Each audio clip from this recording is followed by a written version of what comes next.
अन्नपूर्ण दिदी सदा कर्मचारी शान्ति रूप दयालु पैसा धेरै पाउनु बाटो बाटोमा रक्सी जाम नखानु अरु फेरि केटासँग लजाउने होइन अनि केटाले सुर्ती दिँदा फेरि नखाने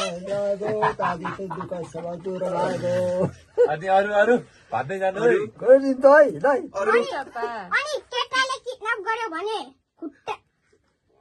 सेन्टर पटमा हान्दिनु अनि बाइक खोसेर लैजानु अनि त्यसपछि धेरै बिहा नगर्नु अनि त्यसपछि भरे आउँदा फेरि टिका लाउनु ल बस सक्यो होला नि त हैन सकियो। ल